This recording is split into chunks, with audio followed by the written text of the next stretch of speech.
Well, hello folks. Here we are today on Mount Carmel, the Mount Carmel, where Elijah faced off the prophets of Baal. And on the Mount Carmel is a shrine, a temple that is prayed to by millions across the world. Those of the Baha'i faith pray to this tomb, which is shrouded in symbolism which we are very, very familiar with.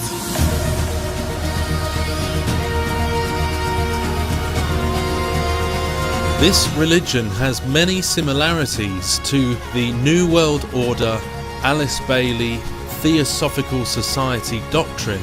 In fact, the word Bab means gate. So what we're really looking at here is a gateway to the Luciferian New Age. And just with the same kind of observations, there's symbolism all over this place. I mean, it's almost like the shrine itself is a hive.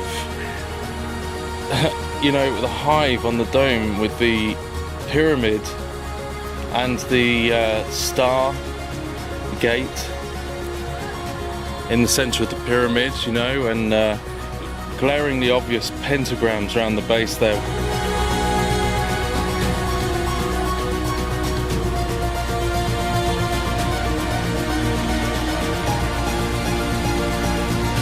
So let's go through some of the doctrine of the Baha'i faith.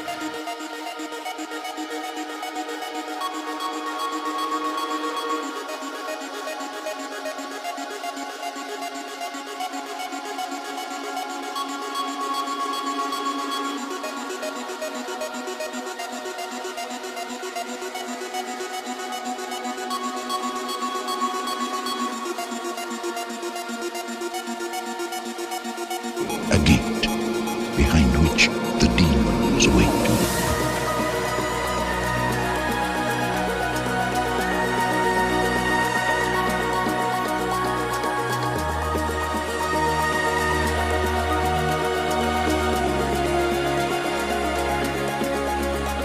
A gate. Crazy.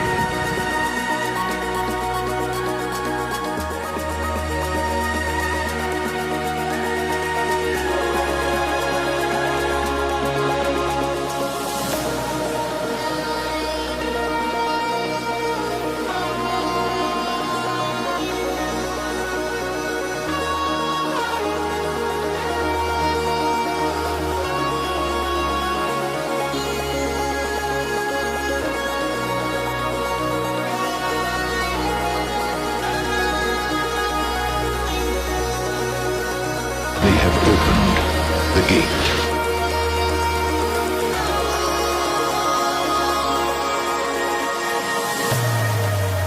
And as you can see here, the crown with the light representing the illumination. This is all symbolic of the Sun King, the coming of the Antichrist.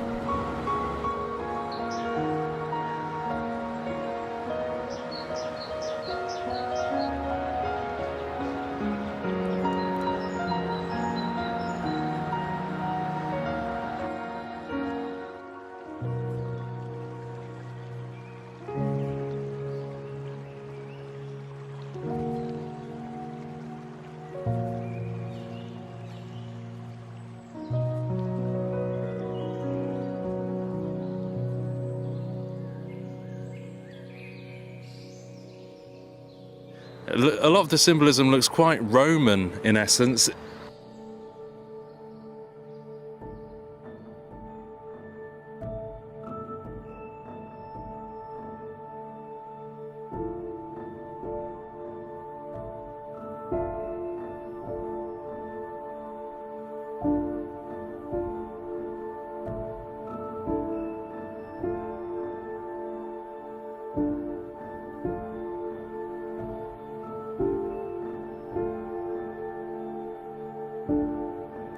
And remember on the third temple coin, with the commemorative coin with Donald Trump, remember on the left-hand side we had the Persia, ancient Iran symbol And on the right hand side we had the United States emblem, the East meets West. Well, this religion was founded by a guy who came from Iran, Persia.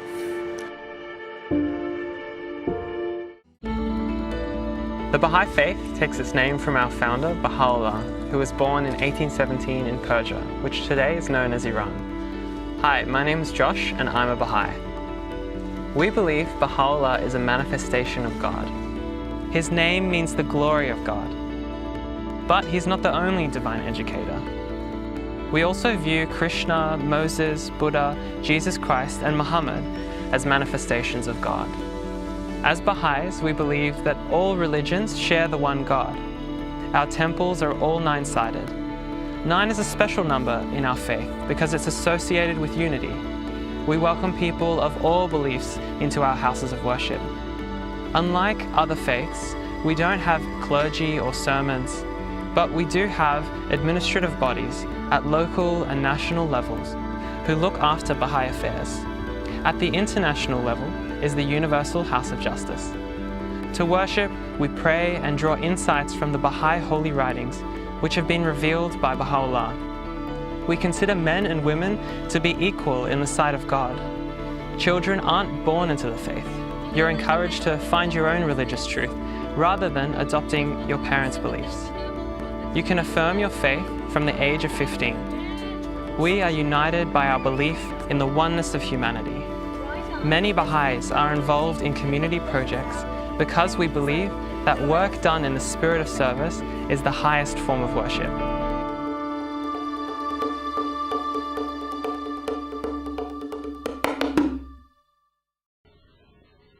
Ladies and gentlemen, we know that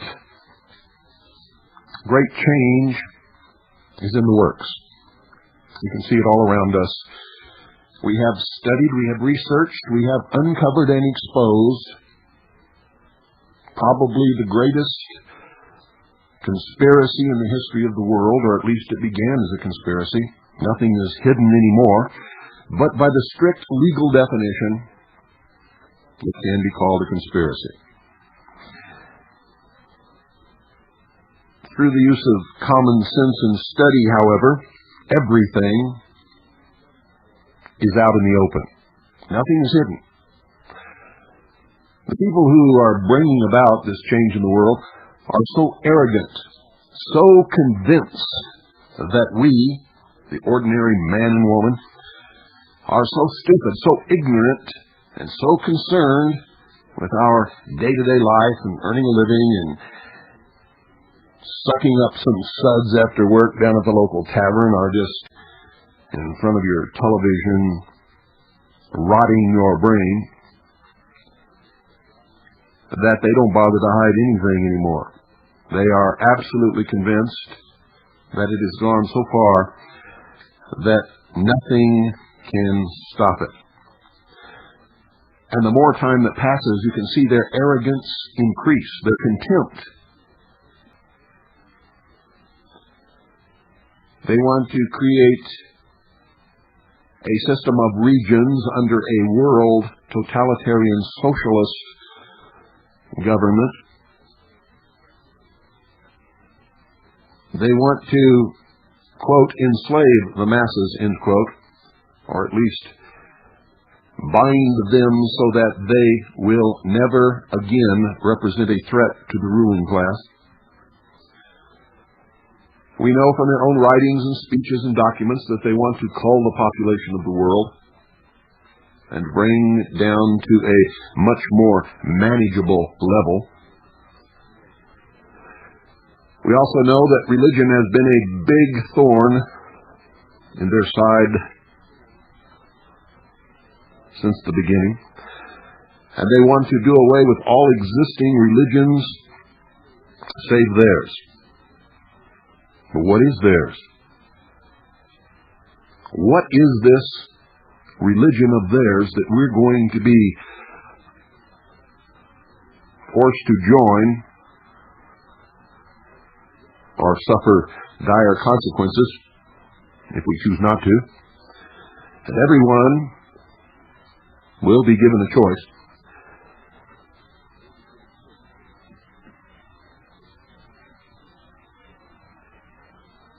If we study the United Nations, ladies and gentlemen, we can see that there is only one religion that has ever been recognized in the history of that organization.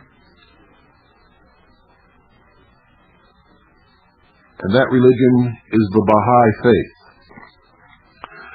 Tonight I'm going to take you on a tour of the Baha'i faith and give you a peek into what has to be a merging of all of the mystery religions into a accepted body of teachings and beliefs that these manipulators believe will allow all the people in the world to live together without any conflict. And as I go through this, I think you'll begin to understand why. There is no concept of freedom in the New World Order. Understand, ladies and gentlemen, that you will be presented with a strict set of rules on how you will live your life. You'll have to have permission to have children. The children will be reared by the state, not by the family. You will only probably be forced to work 4 hours a day and be pleasantly entertained with Super Bowls and great sporting contests and fantastic exhibitions and motion pictures and holographic presentations and theatrical works,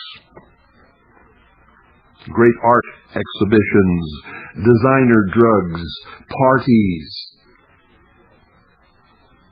And as you have already noticed on television, gladiators are coming back. Although in its present form, blood has not been spilled as of yet. However, it is extremely popular with the less intelligent of what they call the masses. Watch it flower and bloom until one day you will watch two combatants upon a field in front of tens of thousands of people battle to the death once again. And they may be those who choose not to follow the New World religion.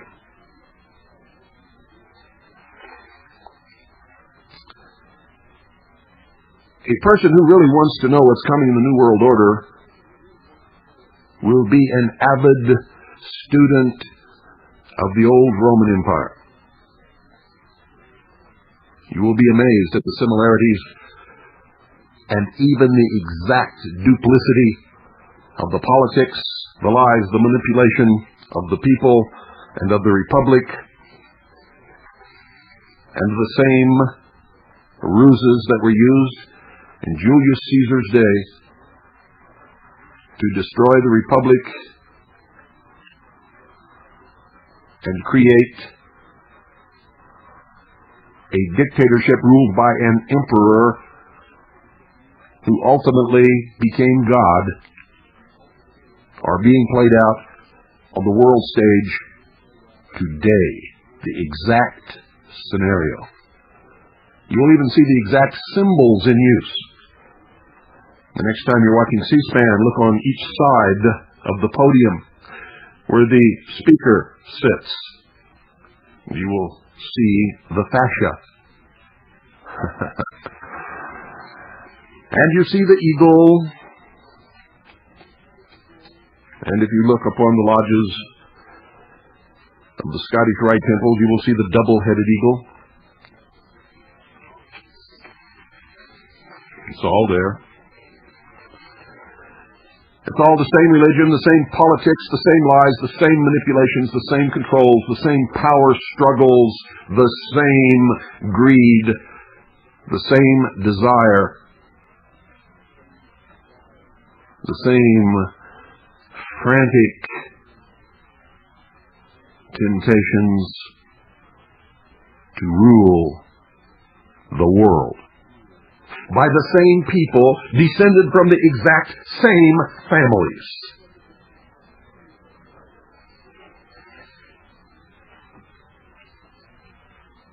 Doubt it not.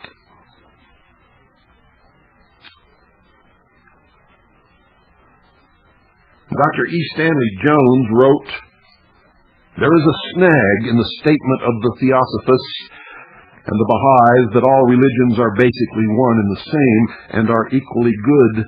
Therefore join the Theosophical Society or the Baha'is on that basis. But if they are all the same, why another? It would indeed seem superfluous. Yet Baha'is report a much stronger response from the public during recent years than ever before." And maybe Ferguson was right when he stated that no cult bears a gospel better suited to the temper of our times than the Baha'i. You will soon discover why. You see, this movement, which after all claims only something over 1 million adherents in nearly every country of the world, is worth studying. For among those 1 million adherents, and I sincerely, ladies and gentlemen, believe that it is way beyond that number,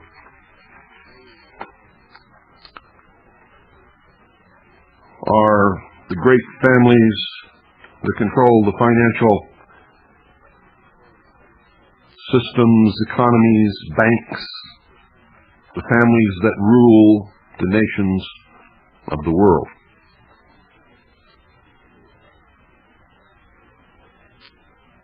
Dr. Atkins was right in observing that there is among all the cults nothing more curious than that the old controversy as to the true successor of Muhammad the Prophet should at last have issued in a universal religion with a temple of unity on the shores of Lake Michigan.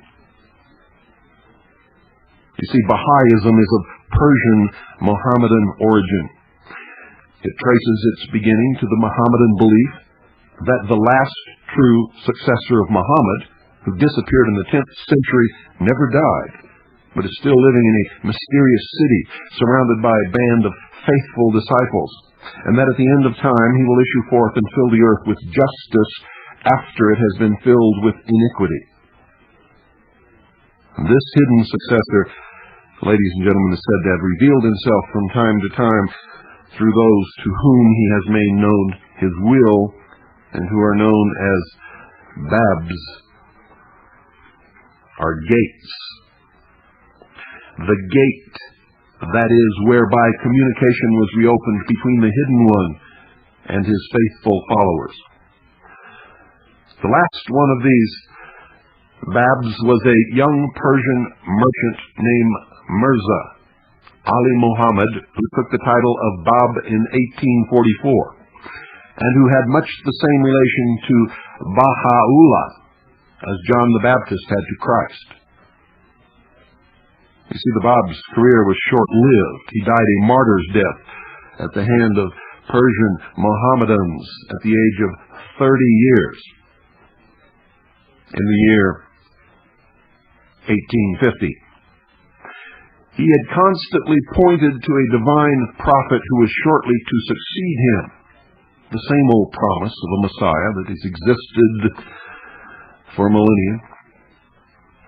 And before his death, he sent his signet rings and writings to one of his friends and foremost supporters, one Mirza Hussein Ali, his senior by only 2 years.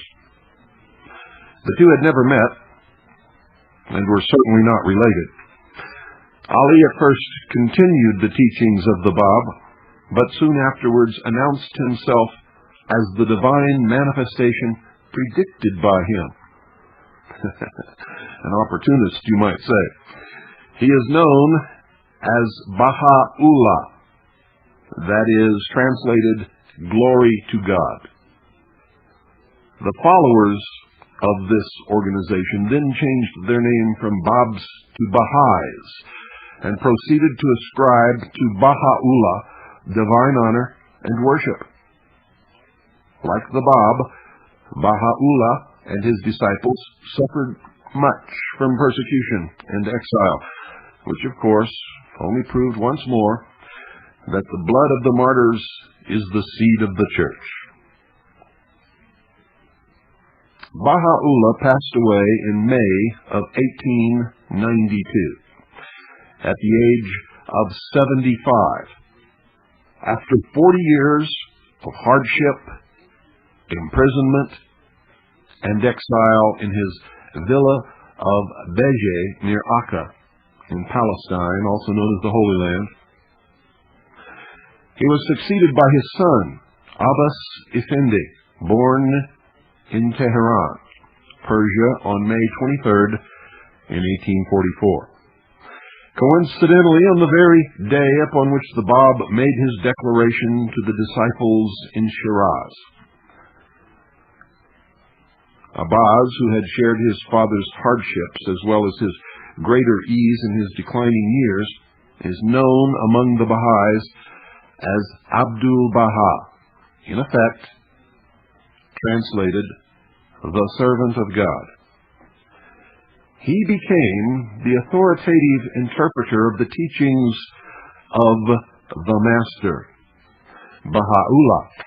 He too became the victim of persecution and has known adversities and persecutions, although not as severe or numerous as his predecessors in the cause. In 1912, he actually visited the United States, where the first disciples were won in Chicago, and where the cause has since grown more rapidly than in any other country except Persia. Abdul Baha died on November the 28th, 1921, aged 77 years. The leadership of the movement, after some wranglings, fell to his eldest grandson, Shoghi Effendi, the head of a committee of 19, and known by the title of Guardian of the Cause.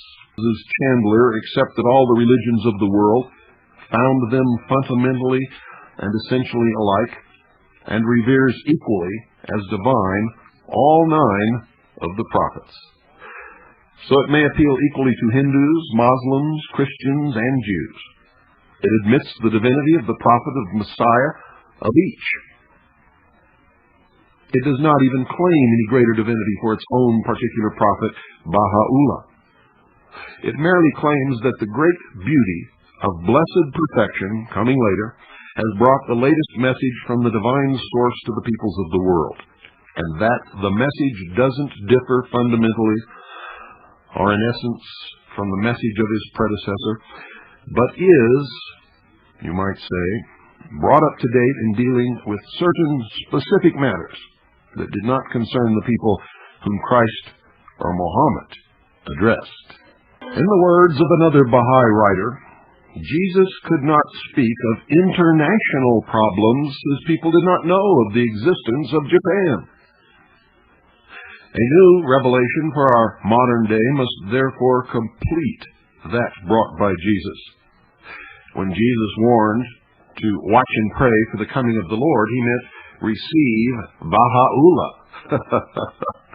This prophet therefore referred to Jesus as the Son of God, or a manifestation of God, but claimed to be himself a later manifestation. In accordance with these fundamental ideas and to attain to their unifying ideal, Baha'is present the following principles for which they strive. And listen very carefully. The oneness of God and oneness of religion. The oneness of mankind. Independent search after truth. All prejudices must be abandoned, to wit, religious, color, national, class, sexual, and personal prejudices. International peace. International auxiliary language. An education for all. Equality for the sexes. Abolition of industrial slavery, which is abolition of wealth and poverty, which translates to communistic. Personal holiness, work in the spirit of service is worship. Oh boy. Now some of these sound really good, and some of them really are, ladies and gentlemen. Others are manipulations, and terrible manipulations at that. Baha'ism claims that unity and brotherhood are the only important things and not doctrine. You see, this faith comes out of the mysteries of the brotherhood of the Illuminati. And it is built around this word brotherhood. Love is the ever-recurring word in its literature, but those who practice this religion demonstrate over and over again that that word love means little, if anything at all. You see, its conception of love is neither correct nor consistently carried out.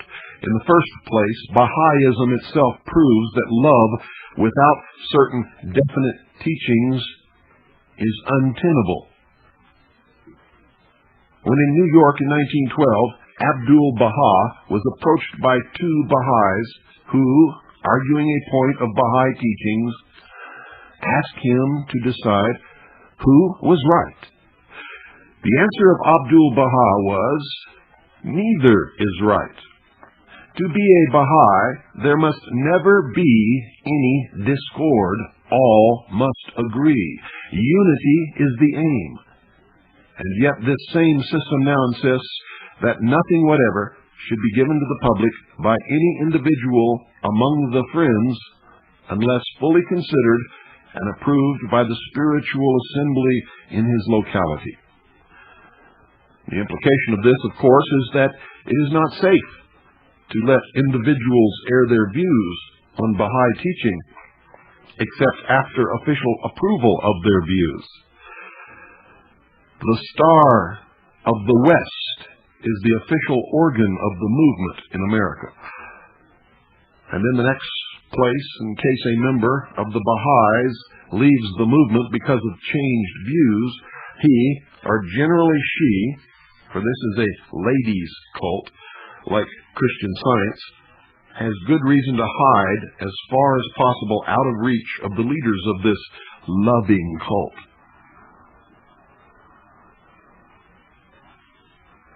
Now, you can never find anything written that will back up that statement, ladies and gentlemen. But anyone who has been a victim of the aftermath of their public disagreement with the tenets of the Baha'i faith will tell you very quickly, without hesitation and with great fear, that it is true. You see, there is no salvation for apostate Baha'is according to the system, just as there is no salvation for apostate Mormons according to their system, just as there is no salvation for apostate Freemasons according to their system, or for apostate Rosicrucian members according to their system.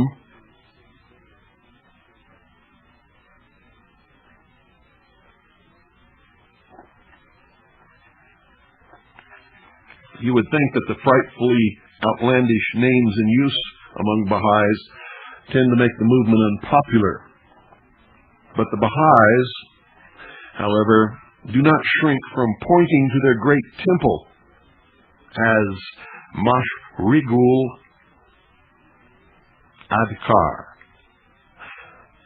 And with this temple, they conjure. It has cost more money and time to complete this temple than seems to have been originally expected, and the dream of building similar structures in every state of the Union has, for the time being, at least,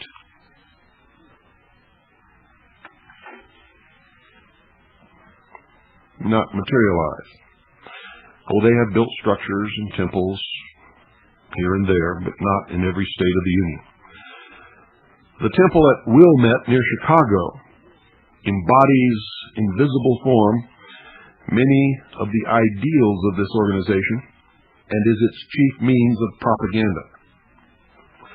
In an illustrated pamphlet on the Baha'is' house of worship, an institution of the world order of Baha'u'llah, Guinevere L. Coy informs us that as musicians, artists, and poets receive their inspiration from another realm, so the late Louis Bourgeois, architect of this temple, through all his years of labor, was ever conscious that the Baha'u'llah was the creator of this building to be erected to his glory.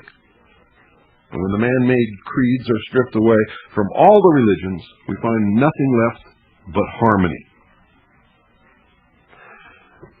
But today, religion, ladies and gentlemen, is so entangled in the superstitions and hypotheses of men that it must needs be stated in a new form to be once again pure and undefiled according to the Baha'is.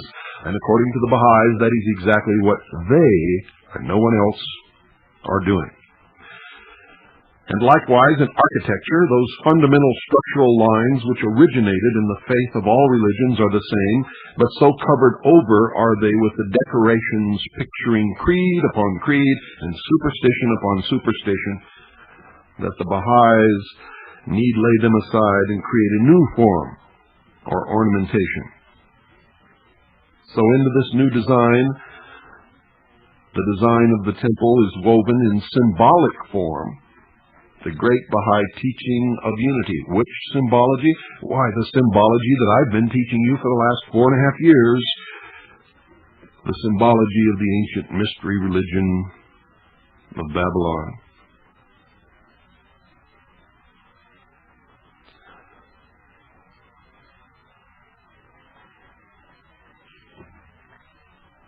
The great Baha'i teaching, outwardly to the profane, is that of unity, the unity of all religions and of all mankind. There are combinations of mathematical lines symbolizing those of the universe, and in their and see if it doesn't sound a little familiar to you. The unity of all religions and of all mankind. Combinations of mathematical lines which symbolize those of the universe. And in the intricate merging of circle into circle, of circle within circle, we visualize the merging of all of the different religions into one. So I'm not going to belabor this and make you weary of listening to a detailed account of the cost that was spent. But when the Mashriqul Adkar at Wilmette was completed, it was supposed to include a hospital and dispensary, a school for orphan children, a hospice, and a college for higher scientific education. In these institutions, the principle of the oneness of mankind was to have been put into concrete practice. The services were to be dispensed, irrespective of color, race, or nationality. The scientific college, we are told, was included because religion and science are the two wings upon which man's intelligence can soar into the heights with which the human soul can progress, whatever that means. You see, there are 9 entrances into the Nanagan temple. That's their term. I have no idea what Nanagan means. Each one of these entrances represents one of 9 great religions, and altogether, leading into the inner sanctuary of truth from the headquarters of the National Spiritual Assembly of Baha'is is the United States and Canada. We are also informed that when the interior decoration is completed, the central hall of the Wilmette Temple will be open for daily prayer and meditation, and for meetings consisting only of reading from the words of Baha'u'llah and Abdul Baha. And all of these mystery schools, you will find the object of central concern is the completion of a temple. The work on the Baha'is' great temple proceeded for many years very, very slowly. In a letter dated February the 21st, 1942, Mr. Horace Haley, Secretary of the National Spiritual Assembly of the Baha'is of Wilmette, Illinois, informed, since the pamphlet by Guinevere L. Coy was published, the work of external decoration has been carried forward to a point very near completion. The enclosed photograph, taken December 18th, shows the progress in the main story, which is now nearly completed, except for 2 of the 9 sides. We hope that this work can be done before the fall of 1942. And it wasn't. And at the same time, construct the circular steps which are to surround the building. When this construction work is finished, the exterior of the building will be complete, but the work of the interior is still to be done. We do not plan any immediate work on the interior, but assume that after a few years, a definite scheme of interior decoration and arrangement will be undertaken. To compare this slow financial sacrifice for the movement's chief enterprise, the remark of W. M. Miller. It is startling to read in the census statistics as given by the Baha'is of America that whereas the property of the Baha'i Temple in Chicago is worth more than $1 million, the amount given in 1936 by the members of the cause to charity was only $281. Same thing happens with the Freemasons, who claim that they are a benevolent organization existing for the good of the community, and they collect millions and millions of dollars every year. Every research into what is done with those dollars reveals that less, ladies and gentlemen, less than 3% is ever spent on good works. So even if this figure of the Baha'is is correct, according to W. M. Miller, even if it is incorrect, wouldn't it be wonderful if they would show their love more in deed than in word, he says. If they would win our confidence, how much more convincing a great medical mission in India or Tibet than $1 million temple in Chicago, beautiful as the Masrig-ul-Azkar may be. W. M. Miller was a thinking man.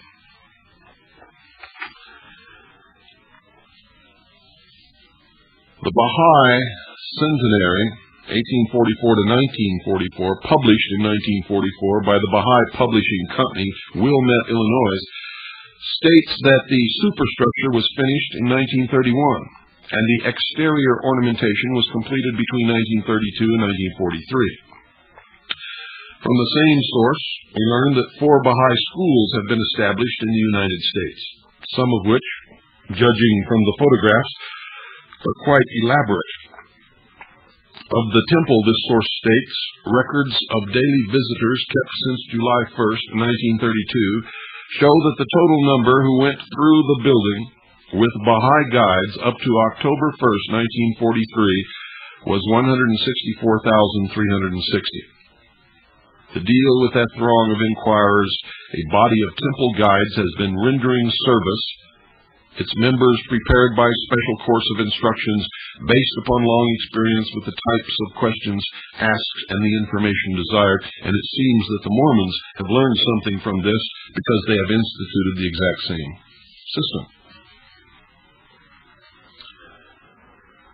Now, it's evident to me, ladies and gentlemen, I don't know about you, that a movement which so strongly stresses the unity of all religious forces in the world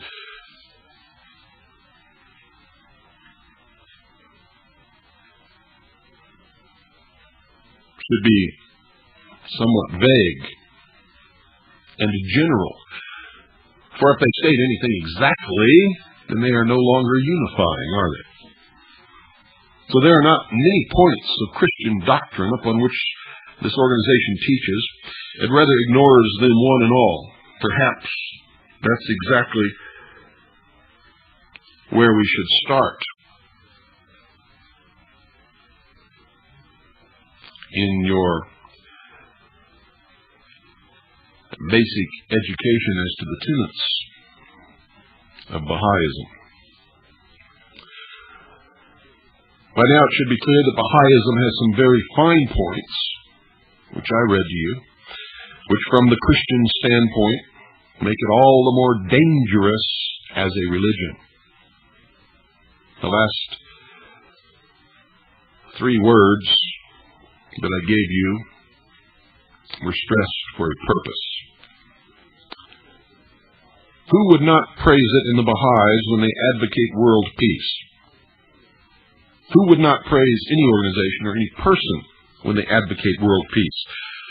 Who, listening, has not grasped by this time the terribleness of a universal war fought with modern weapons of wholesale destruction along the lines of World War II, which literally encompassed the globe?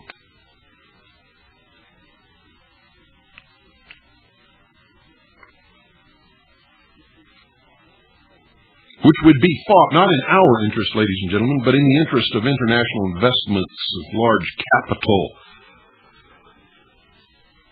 Rich people make money from wars, no matter who wins or loses. Who among you does not realize that modern warfare comes as close to hell as anything on earth can well come? Or who does not realize that it is more than a noble gesture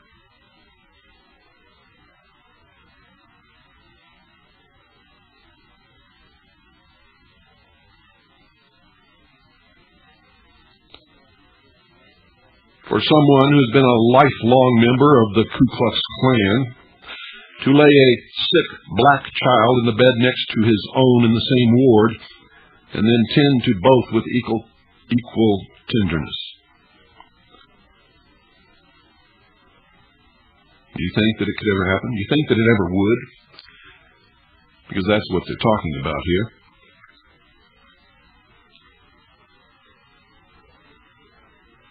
You see, there are great gifts of what Calvin called God's common grace, but all such nobility of character does not atone for sin, ladies and gentlemen. It is not religion. Least of all is it a religion superior to Christianity, or to any other religion for that matter.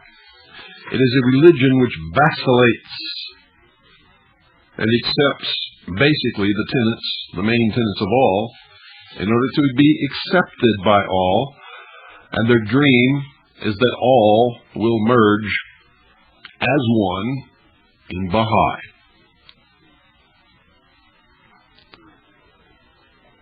You see, Baha'ism is plainly implied pantheism. Baha'ism is one more example of what Dr. Abraham Kuyper called many years ago the irresistible tendency in our age to change along every line the God-man into the man-God.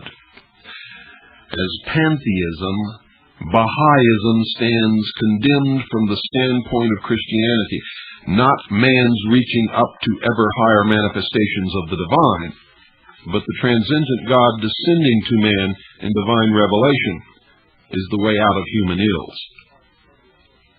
You want to cause trouble upon this earth, you make man God, and you will see more trouble than you ever dreamed of in your wildest fantasies, or that you can read about in the most terrible history that has ever occurred in this world. You see, if man is God, he doesn't have to answer for anything. If man is God, he does not have to explain away his desires and temptations. If man is God, then he cannot sin by stealing what is yours, raping your wife, your daughter,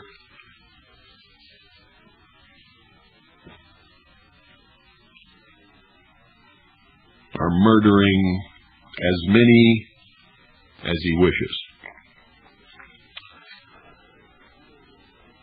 Without something higher than man, which man must answer to, there can be no morals. There can be no ethics. There can be no responsibility. That's the danger with all of this. Look around you. Who sitting around you would you trust to be God? Would you trust me to be God? By golly, I wouldn't. I know me too well.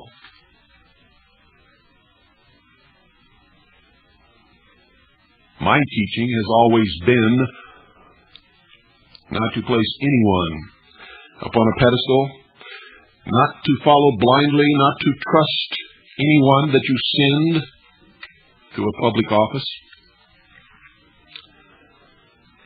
to listen to everyone, read everything, believe nothing unless you can prove it in your own research.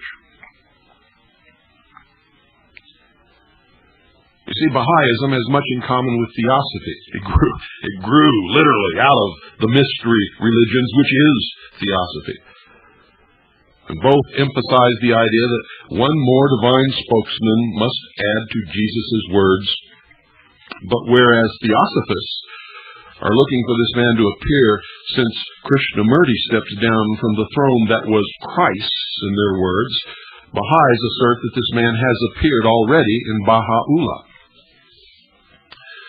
With Theosophists, the Baha'is also agree that all religions are one. We remember Annie Besant's words, blended together they give the whiteness of truth, blended together they give a mighty cord of perfection. This is due, of course, to their common pantheism.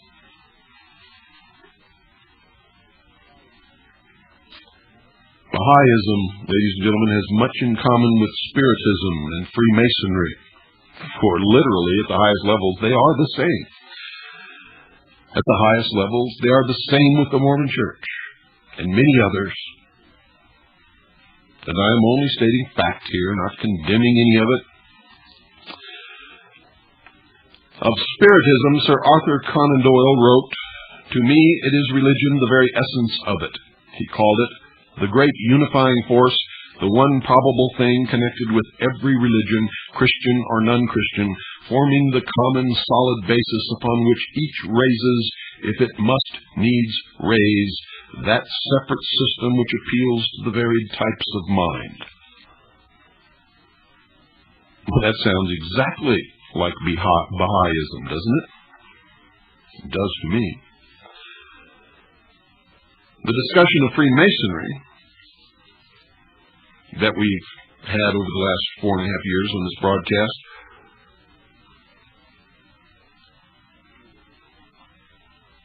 reveals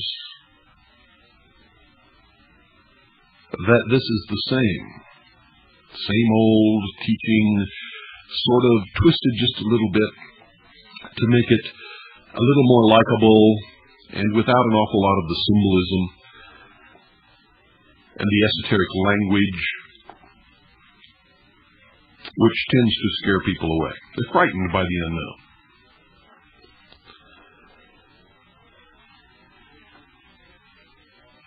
To a great many Freemasons, the lodge is the badge of sociability, mutual helpfulness, and especially in the Blue Lodge, where they know nothing of the truth of the higher degrees. And they actually laugh at the idea that the Masonic Lodge, or the Independent Order of Odd Fellows, or the Rosicrucians should be considered a competitor, let alone a substitute for the Christian religion. But indeed, in fact, it is. And nevertheless, many leaders of the Masonic movement, the officially recommended literature of the movement, its signs and emblems, which are all borrowed from Oriental pagan religions, all these and other things show Freemasonry to be such that one Dr. Torrey was right when he said, "A man can be a Christian and a Freemason, but he cannot be an intelligent Christian and an intelligent Freemason at the same time. For he's worshiping upon two altars,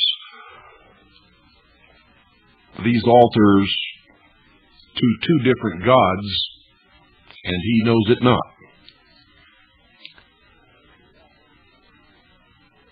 So without wanting to give offense, therefore, to Christian Masons, and I'm being exceptionally polite tonight, because normally I'm not. I would ask of them to study such works as an encyclopedia of Freemasonry, which is in all the lodges, but seems to never be opened, and its kindred sciences.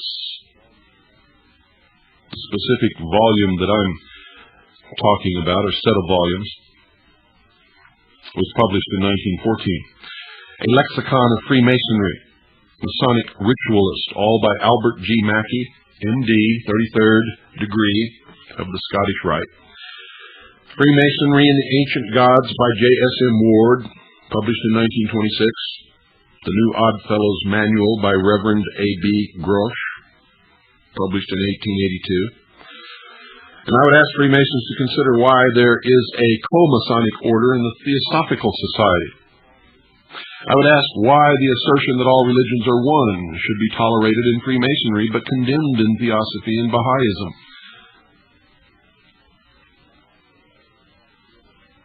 Baha'u'llah, in his last will and testament, said this, ladies and gentlemen: "O ye people of the world, the religion of God is for the sake of love and union. Make it not the cause of enmity and conflict.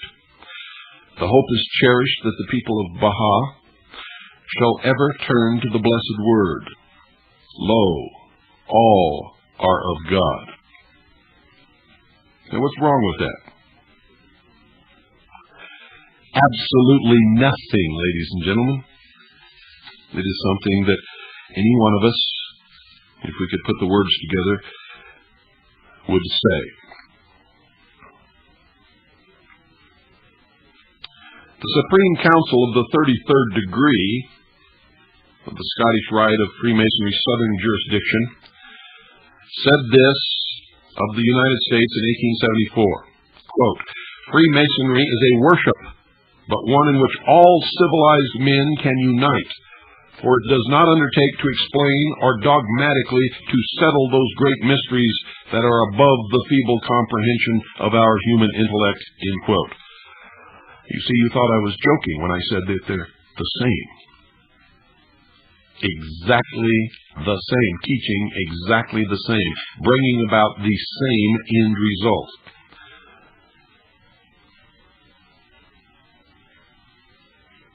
And Mackey wrote, one of the great writers of Freemasonry, and I quote, "If Freemasonry were simply a Christian institution, the Jew and the Moslem, the Brahmin and the Buddhist could not conscientiously partake of its illumination.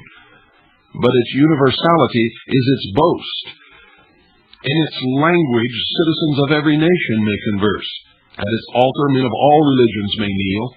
To its creed, disciples of every faith may subscribe," end quote.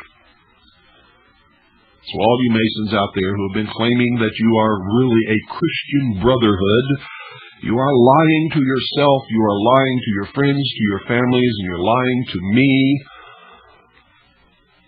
And I don't let you get away with it, whereas all the rest of them might. Stop lying.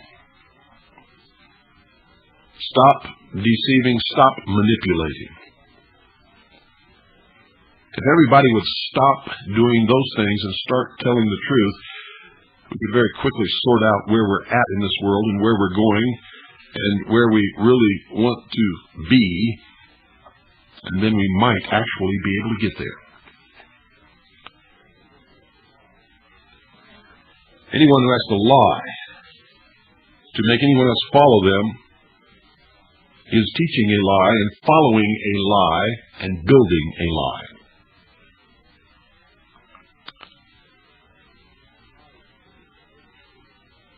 Baha'is claim for their religion a later emphasis upon the very same truth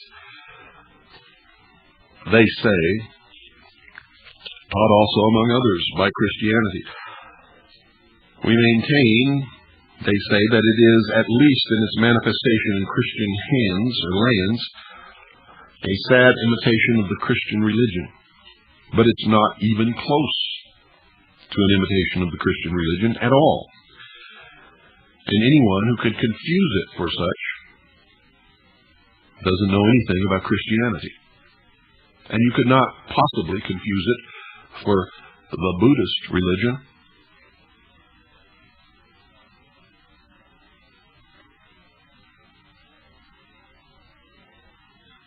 Or the Islamic religion. Or any of the Eastern religions, such as the Hindu religion. For it does not even come close to them either. Although it accepts and promotes parts of all of them. They believe that Baha'u'llah, as the final manifestation of God in the flesh, is an imitation of the incarnation as seen in Jesus Christ, and in fact is the same Spirit. Baha'i-inspired tablets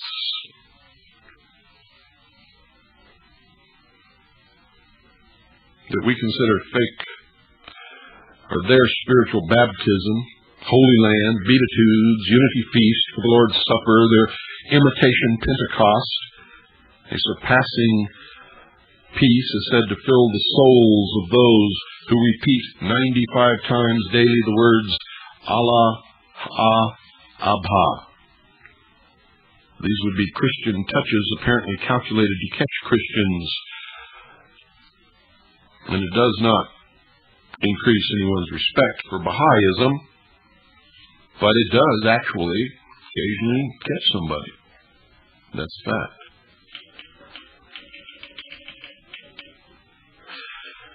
Editorially, the Christian Century of September 25th, 1946 tells us that the Baha'is decided to begin to advertise their cause in a twofold manner. For the rank and file through Newsweek and similar periodicals, while others were reached through trade journals of the publishing and broadcasting industries. And that's interesting. First, because we're now prepared to look for a more open method of propaganda, for you can begin to see their teachings increase and their advertising reach out even more as the New World Order struggles to be born. They teach the unity of any and all religions. Secondly, however, we can get a glimpse of the mentality of modernism when we see, ladies and gentlemen, their journal of religion go so far in their vehement antagonism against denominationalism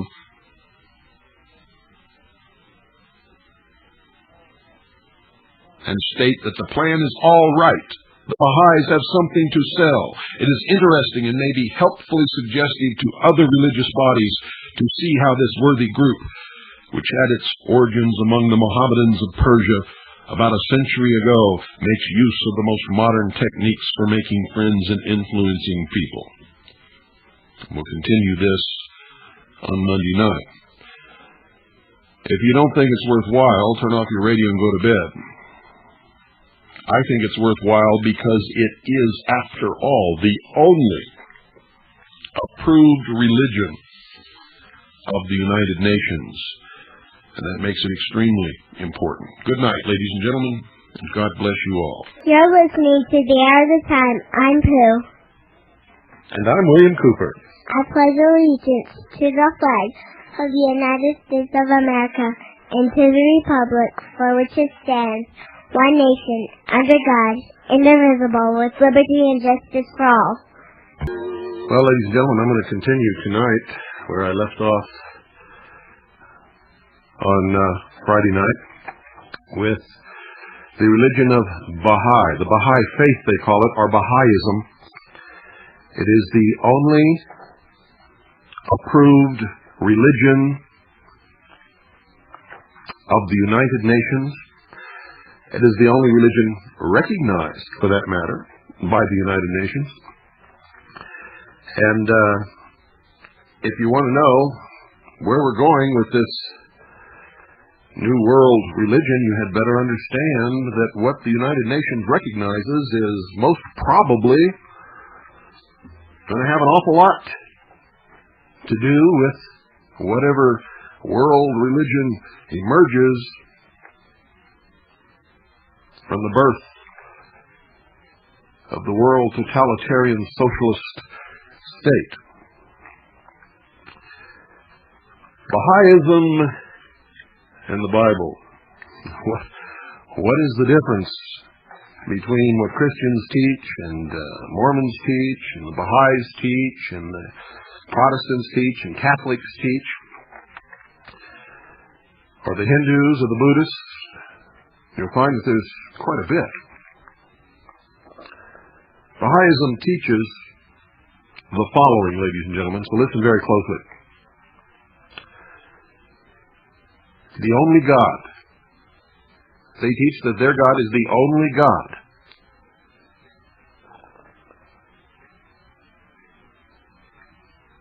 And here's the quote directly from their own literature. Further than this, man has no other point for concentration. He is God. Who is he? Baha'u'llah. They're previously and historically manifested, they say, God in the flesh, Baha'u'llah, their Messiah.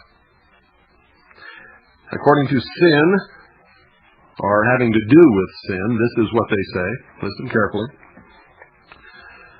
The only difference between members of the human family is that of degree. Some are like children who are ignorant and must be educated until they arrive at maturity. Some are like the sick and must be treated with tenderness and care. None are bad or evil. We must not feel repelled by these poor children. We must treat them with great kindness, teaching the ignorant and tenderly nursing the sick. Abdul-Baha is the one who said that.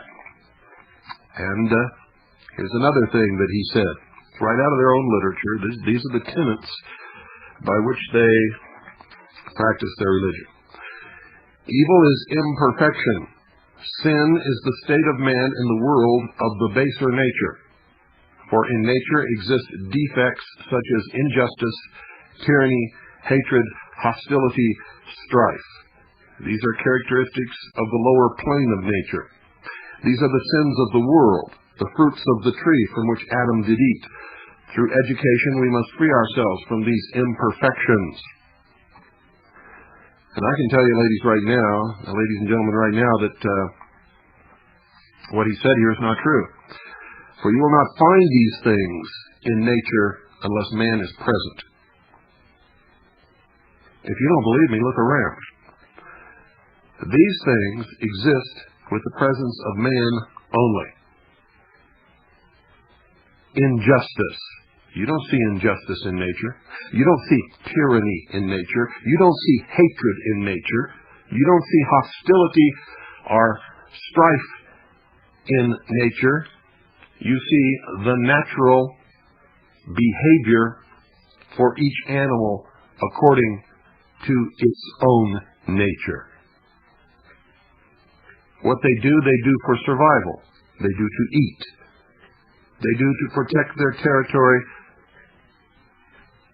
and their mate, or mates, as the case may be.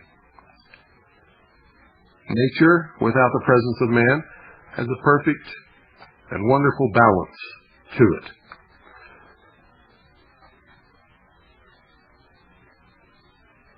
And this religion is trying to say that evil is nature, and it just is not true.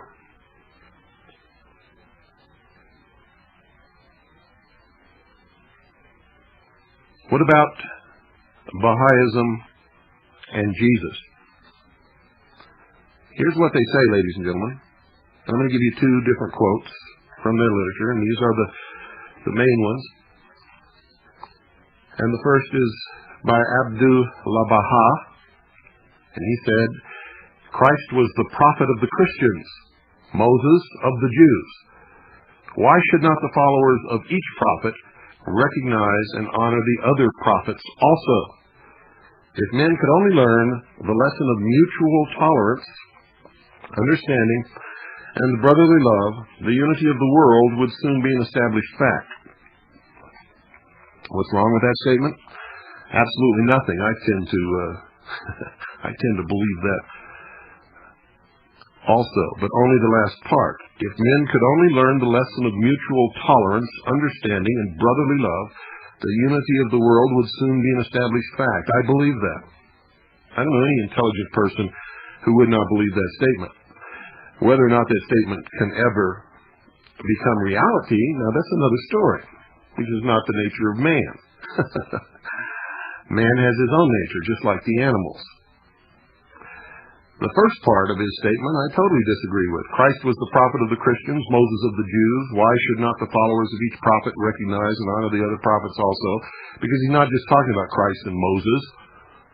He's talking about Buddha. He's talking about Nostradamus. He's talking about all of these people. Then, quite frankly, I can't accept all of those people. I can't even accept most of them, to tell you the truth. Faith versus reason. Listen to what they say about that. And you're going to recognize some buzzwords here that you've heard in the Mystery Babylon series and in a lot of the teachings that you've listened to on this broadcast. Faith versus reason.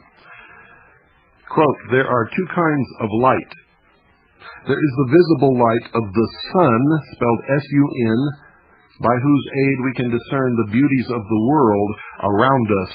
Without this, we could see nothing. Nevertheless, though, it is the function of this light to make things visible to us. It cannot give us the power to see them or to understand what their various charms may be. For this light has no intelligence, no consciousness.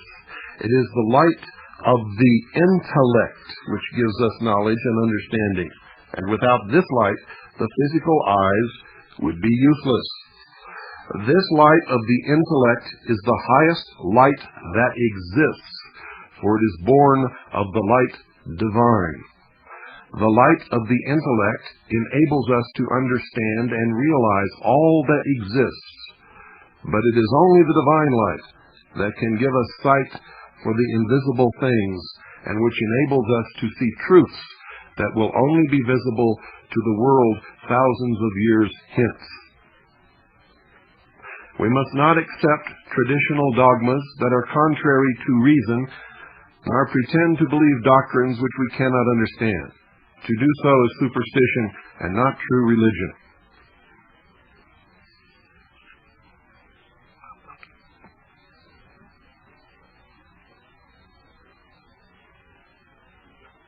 As to the sufferings of Christ, here's what they say about that. Why did Christ Jesus suffer the fearful death on the cross? Why did Muhammad bear persecutions? Why did the Bab make the supreme sacrifice? And why did Baha'u'llah pass the years of his life in prison? Why should all this suffering have been, if not to prove the everlasting life of the Spirit? Christ suffered. He accepted all his trials because of the immortality of his spirit.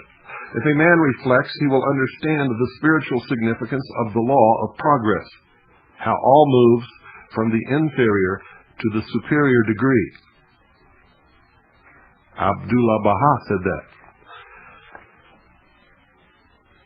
And they also say, we hold that Bahaism stands condemned by the following statements of Scripture. Or, excuse me.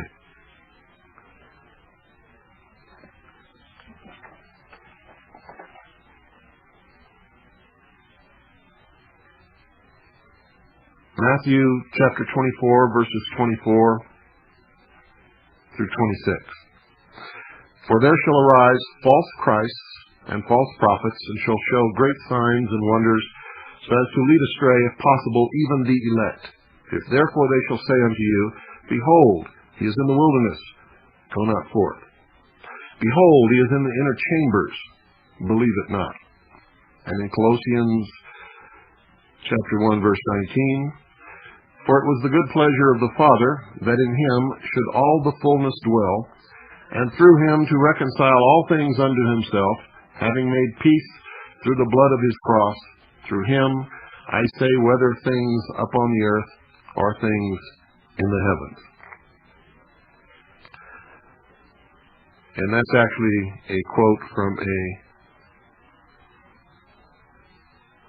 Christian leader, and his name is blurred here, and it is he that says, "We hold that Baha'ism stands condemned by the following statements of Scripture." So you can see there, ladies and gentlemen, that there are quite a few reasons, once you understand some of these religions or mystery teachings, you can see very clearly why certain things are happening. You can understand why your children are being taught certain principles. You can understand why you're seeing things on television that are being ingrained into the minds of the population. You can better understand the movies of the Walt Disney Studios throughout its history. For Walt Disney was not being kind to you or your children. Walt Disney was practicing a great deception. He was, in fact, teaching the mystery religion to the children. He was, in fact, ladies and gentlemen, setting the stage in the minds of the youth of his generation.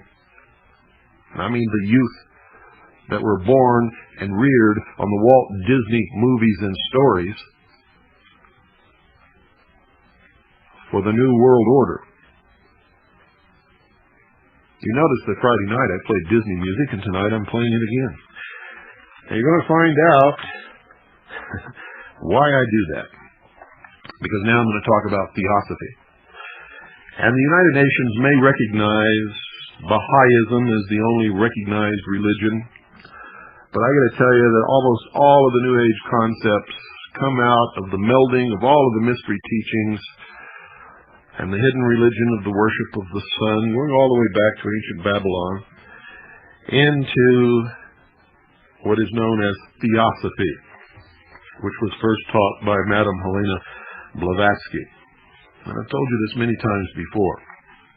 This is where it's really at. This is where you really get the messages. This is where you really begin to understand what's happening and why.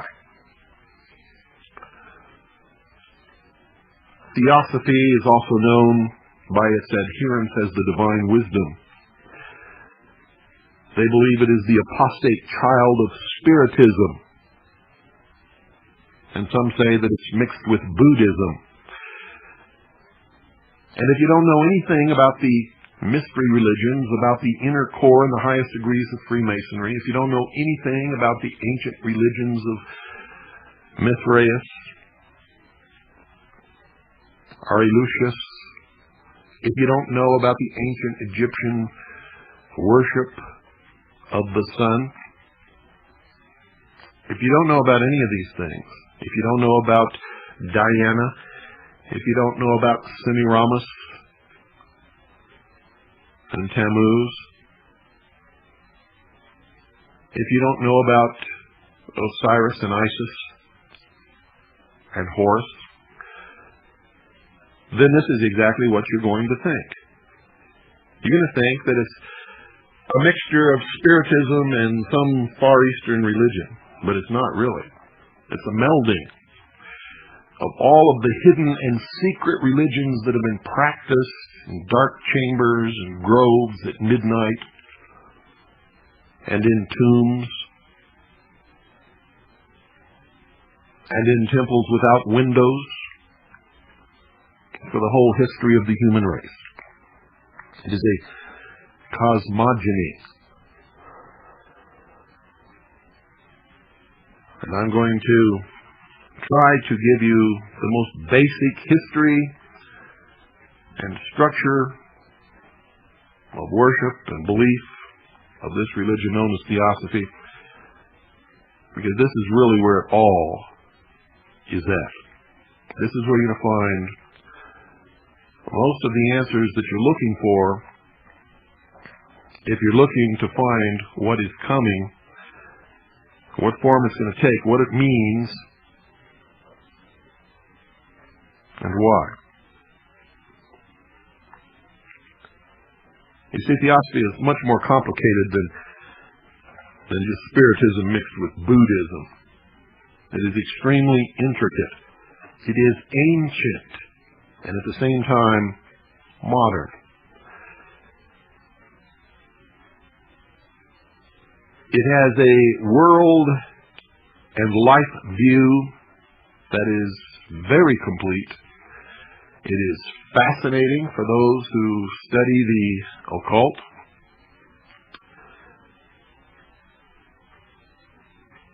And for people who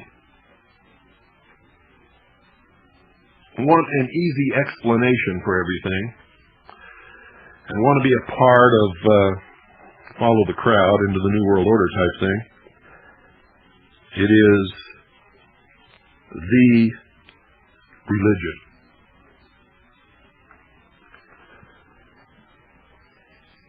Before you can know anything about theosophy, ladies and gentlemen, you have to know a little bit about Helena Petrovna, who was a Russian girl. At the age of 17, she married a man, N.B. Blavatsky, in 1848.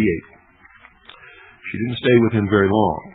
She deserted him after 2 months only and led a wandering life for over 25 years.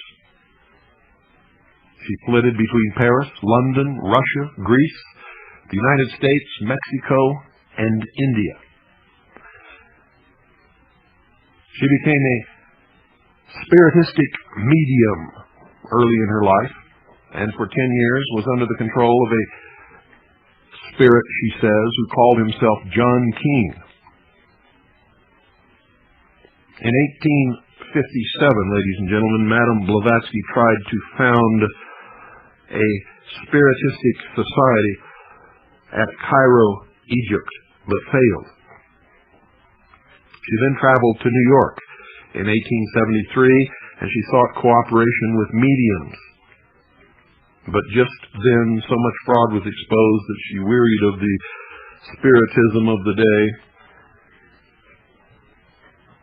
And in 1875, she founded the Theosophical Society in New York, aided by a man named Colonel Olcott, a colonel in the Civil War. And she said of it, and I quote, "It is the same spiritualism, but under another name," end quote. Well, it certainly wasn't, as you will soon discover. In 1882, Blavatsky and Olcott visited India together and rounded out their system of religion, of theosophy, by adding Hindu and Buddhist elements. You see, they took as they went along, much as the old Hebrew religion grew and changed and borrowed parts of the religion of the peoples of the country through which the nomadic tribes wandered. And when I say that about the Hebrews, I'm talking long before they ever established any kind of a kingdom or nation, for they were traditionally nomadic tribes, herdsmen.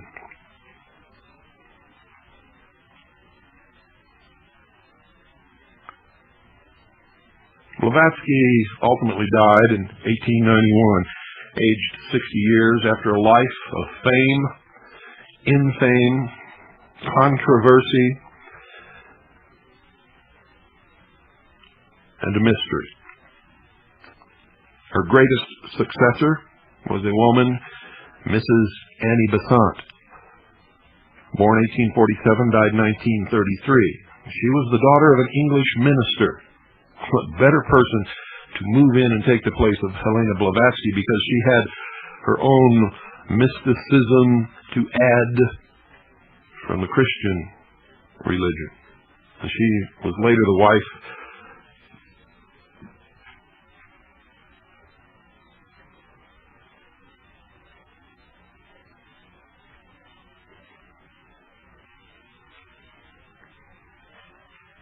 of a man that she left in 1873. And after challenging the doctrine of the Church of England, Annie Besant identified herself with free thought and radical political movements. Then suddenly, Mrs. Besant was converted to theosophy.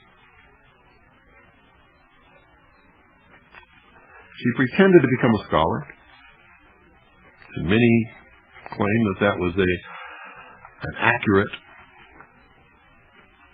claim on her behalf. Others say that it was not. She was a public speaker, and a very good public speaker, and she was a voluminous writer. She died on September 20th, 1933, in her 86th year. Annie Besant's outstanding claim was that her adopted son, Krishnamurti, also called Krishnaji, was the new Messiah, or the reincarnation of the world teacher. This she discovered on December 28, 1925, and in 1926 Baron Philippe van Pallandt gave his large estate at Omen in the Netherlands to be the headquarters of this new Messiah.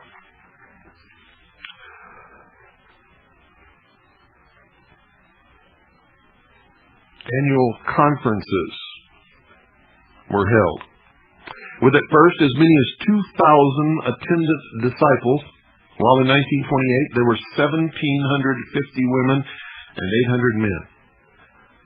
Some of these ladies slept with the picture of Krishnamurti under their pillows.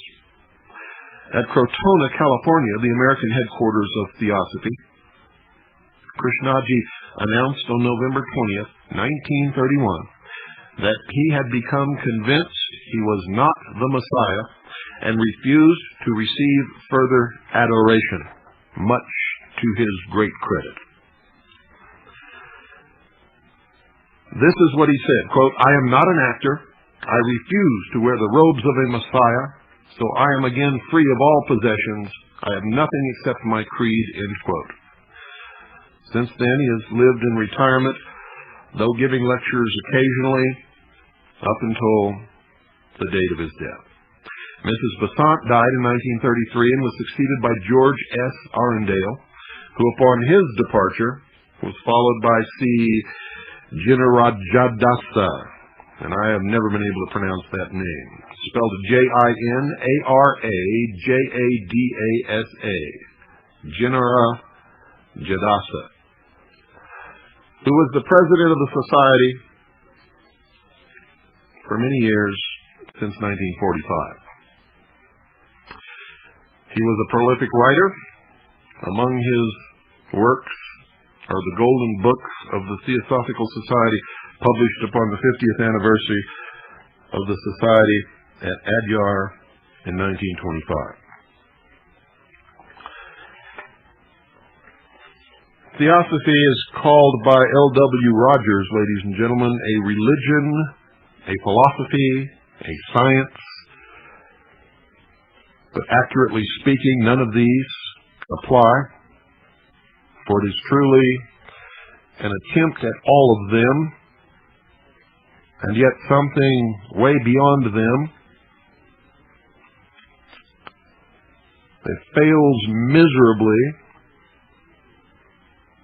at blending science,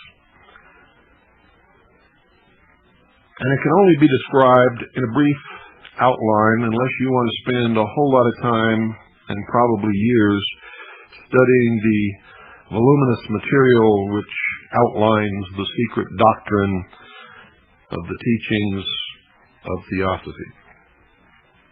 We have those available, by the way, and you can refer to Veritas if you'd like to order the set of 3 volumes.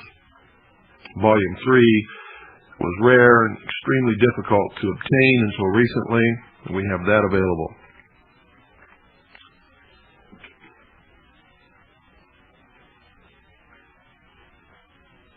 We're going to look into Theosophy's complex ideas concerning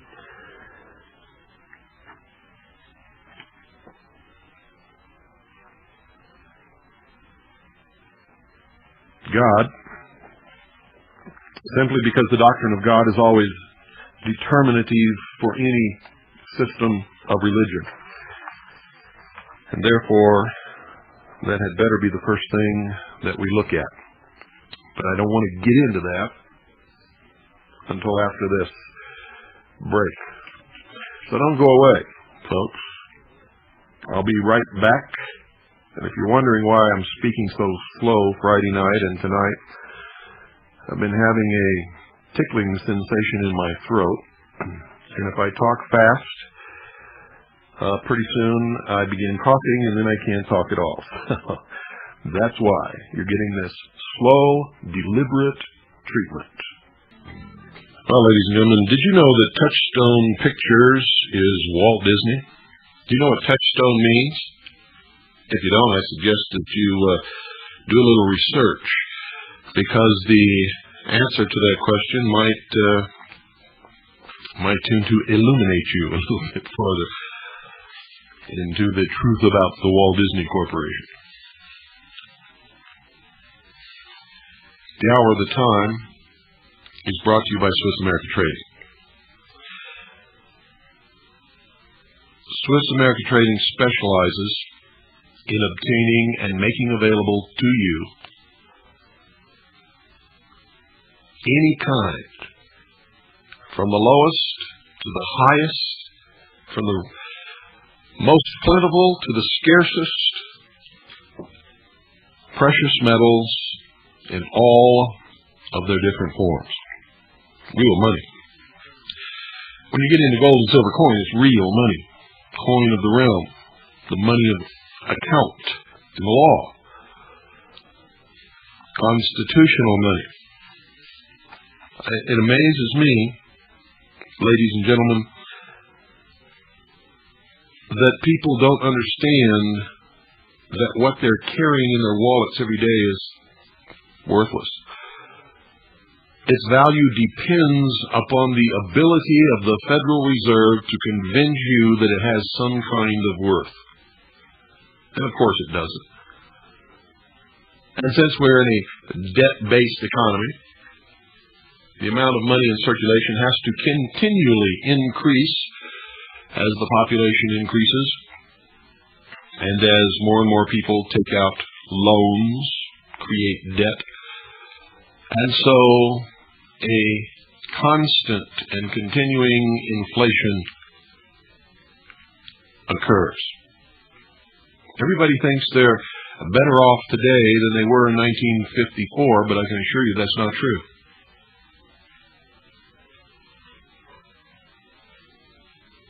If you go back and look what people made in 1954 and what they could buy with what they made, and look at what you make now and compare it with what you can buy with what you make now, you'll find out that you're not better off at all. And you also have to understand that back in 1954, ladies and gentlemen, only one person in the family had to work to make a decent living for the entire family. Think about that. It's because we are using a worthless paper that is not money, it is not a note, and it is not currency according to any legal definition that you can find. And if you don't believe that, you look up those definitions in Black's Law Dictionary, or any other law dictionary for that matter. And also, if you look on the new money that has just come out,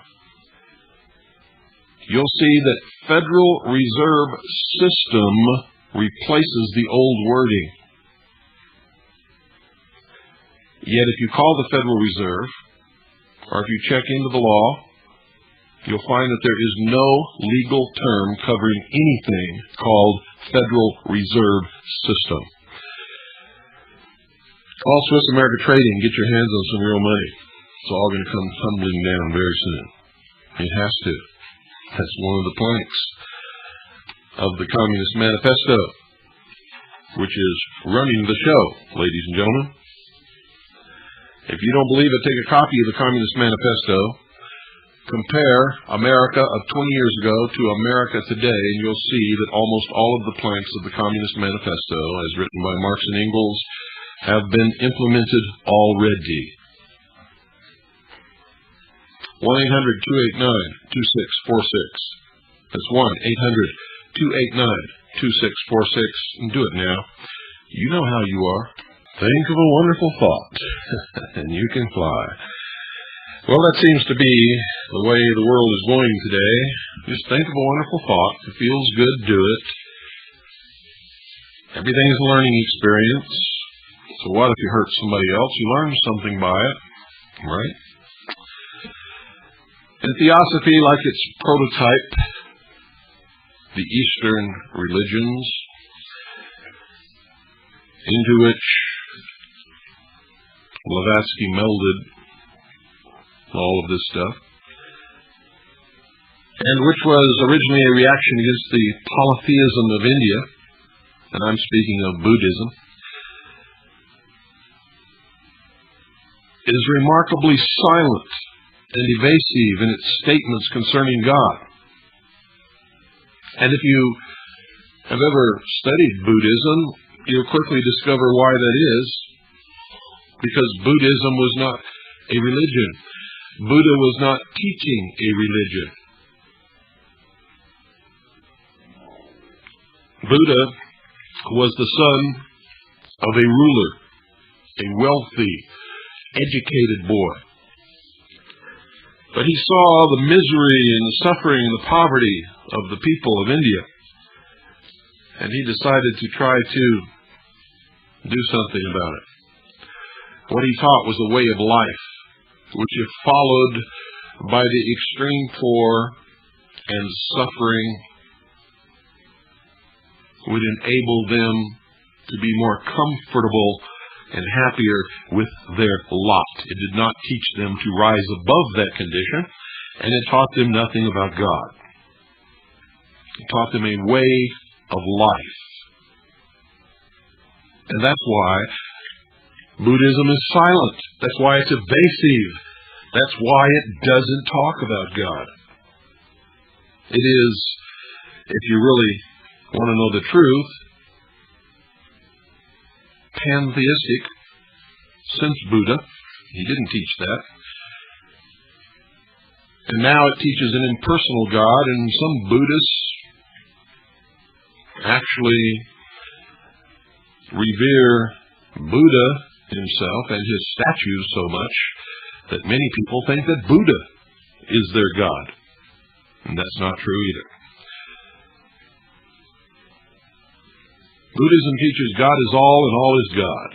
Over and over again, theosophic writers speak of the unity of all life.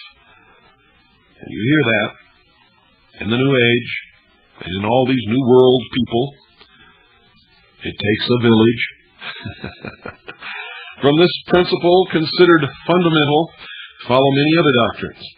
If everything that is God, and this God is thought of as universal life, the limitless consciousness, if you will, the eternal love, if you will, the very source and heart of all that is, it soon follows that every form of activity is conceived of as wave after wave of this life pushing its way up through matter. Everything is God. Man is God. Hillary Clinton is God. Given this, we don't marvel that all religions are esteemed fundamentally one by these people. Again, same principle as Baha'ism. There may be a different dogma, a different emphasis, a different teaching. The brotherhood of religions is the first plank in the platform of the Theosophical Society. Everything is brotherhood. And that comes right out of the mysteries. At some point in her life, Helena Petrovna Blavatsky rose to the heights to become an initiate, an adept, a priest in the mystery religion of Babylon. There's no doubt about it. And we have found the record of her initiation into the Masonic Lodge, so we know that she was a Freemason.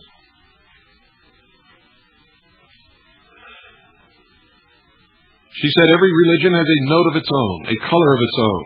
that it gives for the helping of the world. Blended together, they give the whiteness of truth. Blended together, they give a mighty cord of perfection. The last was a quote from Besant. This impersonal God, from which they say all religions emanate, when occasionally described, is spoken of as a trinity. But it's a trinity with theosophy in name only, folks, for it's a threefold manifestation of power, our will, wisdom, and activity. To quote Mrs. Besant, and I used to teach in my lectures, the best way to understand it was to draw a triangle on a bulletin board and write thought, desire, action. That's why you see so many triangles. It represents the trinity of the God of the New World religion. That's where it comes from. Thought, desire, action, will, wisdom, activity. Same thing. Elsewhere she expresses this thought as follows, quote, Trinity of divine beings, one is God, three is manifested powers, end quote. Worse than this, we are told there is a fourth person, or in some religions, a second trinity, feminine, the mother. And this is that which makes manifestation possible, that which eternally in the one is the root of limitation and division, and which when manifested is called matter. It is the triangle below the triangle, the pyramid below the pyramid. It is what is known as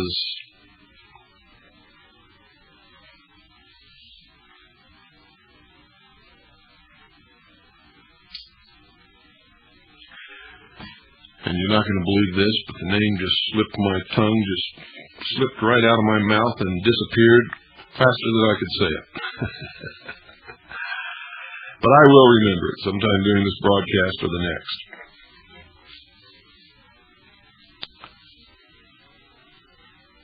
You've heard of as above, so below. Everything opposes the duality of this world. In other words, their God is not a male God as the Christian God is. It is a androgynous God, possessing both female and male. This, they believe, is the some of it is so far out that it's hard for me to even tell you about it, folks. Some of it is very difficult to understand, and you shouldn't even try unless you want to follow this religion. They believe that this is the divine not self, the divine matter, the manifested nature, regarded as one, which later on becomes she, as triple. She is the fourth, making possible the activity of the three, the field of their operations by virtue of her infinite divisibility, at once the handmaid of the Lord and also his mother, yielding of her substance to form his body, the universe, when overshadowed by his power. You see, I told you this was a very intricate religion. So let me give you one more taste of this, one that you might understand a little bit better. The second person is revealed by interaction between her, the divine matter, and the third person of the Trinity, and thus becomes the mediator. Hence, the second person of the Trinity of Spirit is ever dual. He is the one who clothes himself in matter, in whom the twin halves of deity appear in union, not as one. And I know that you're all thoroughly confused. I hope that it will become clear as we go along. But this, if you understand it, suffices to show that the theosophic conception of the Godhead is very different from that held in the Holy Catholic Christian Church or in the Protestant Church. It is impersonal. It lies at the root of all existence.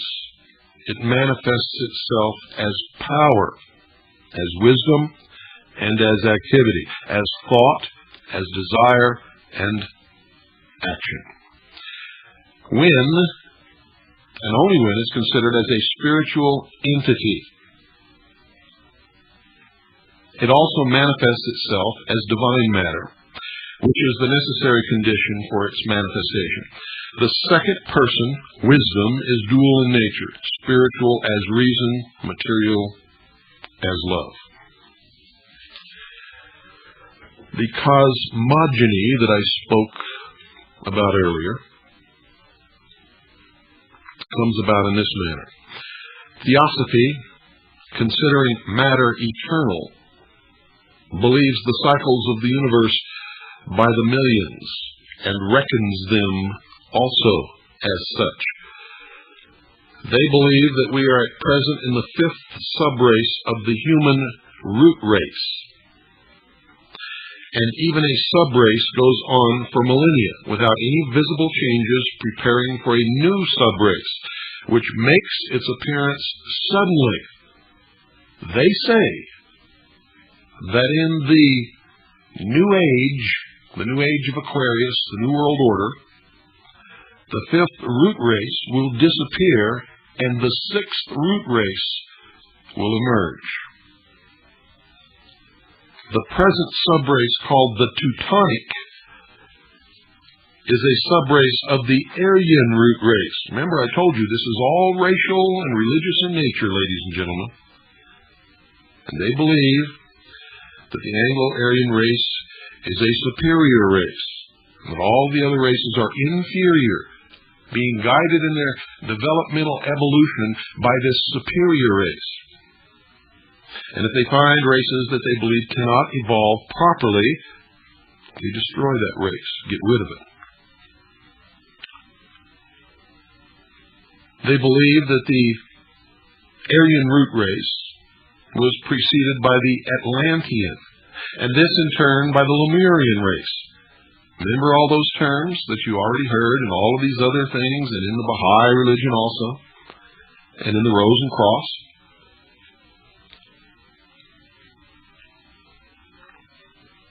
They believe that the Lemurian race was the first that can be truly called human, as it was preceded by semi-animal races, monkeys, if you will.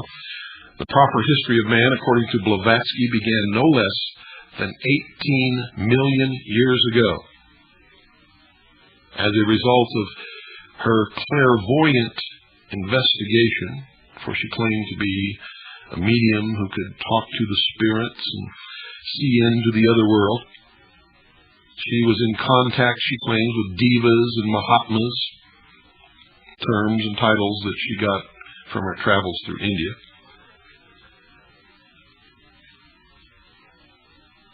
As a result of her clairvoyant investigations, the Theosophists published maps of the world as it was 800,000 years ago, and again as it appeared 11,500 years ago. And you're beginning to see in the New Age movement maps that are depicting the world as it will appear after these earth changes that will destroy the fifth root race and leave the sixth root race as the inheritor of the world. And what do you think that's all about, ladies and gentlemen? They talk very clearly that those who cannot make the shift in collective consciousness will not be allowed into the new world. You better listen to these people, because they're telling you that if you don't accept what they're teaching, you're going to be destroyed, murdered, if you will. And I mean it, murdered. They may use you as slave labor for a while, but they're surely going to kill you eventually. And they make no secret of it. None whatsoever.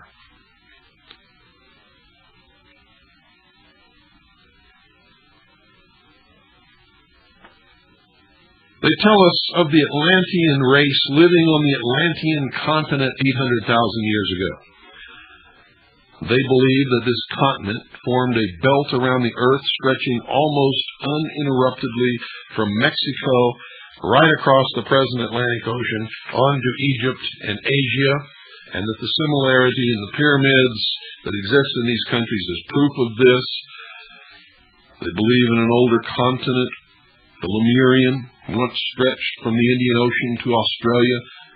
From the same occult source of information, theosophists know that during the Atlantean period, very early immigrations resulted in the grand civilization of Egypt, which was in progress long before the time assumed by modern historians. And some Jewish scholars believe that they are the survivors of this ancient religion. And I don't know if they're in the minority or the majority. I really don't know. Other so-called Aryan scholars claim that they are the survivors and the true inheritors of the intelligence and the civilization of these previous root races and worlds, if you will. And this scholar believes that they're all full of crap and it's all a bunch of bullshit. And I can prove my statement much easier than they can ever prove theirs. And if it's true that every age the old race dies and the new race emerges and takes control, then what they are really saying is that they are the old, devolved race, that they really don't belong here. If they believe their own crap, that's what they're saying. They're saying that they're really inferior, and they don't even understand that.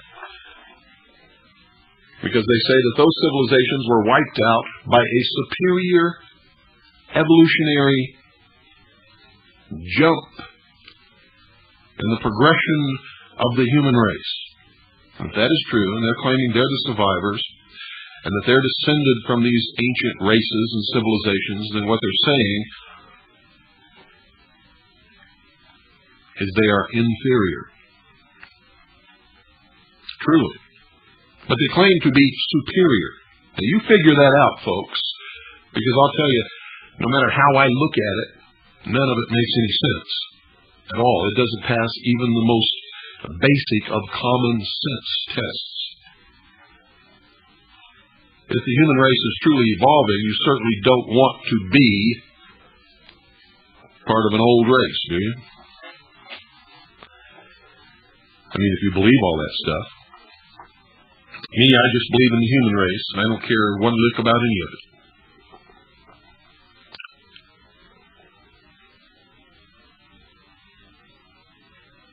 Of this early civilization, we know that very little is left beyond the pyramids,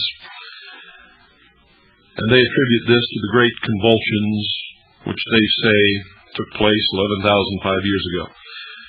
They believe at that time of the Atlantean continent, only an island was left about as large as all modern Europe minus Russia.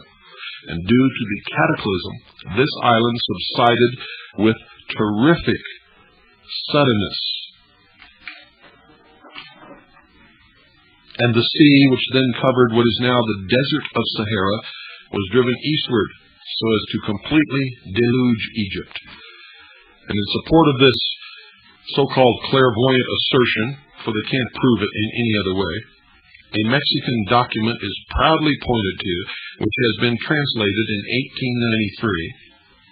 They say it is in itself an ancient manuscript of immense antiquity, and it says, they say, that the catastrophe took place 8,060 years before the writing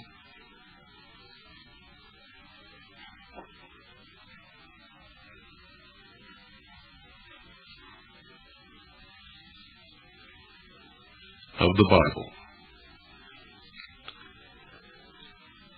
10 countries, it says, were torn asunder in the convulsion and sank with their 64 million inhabitants.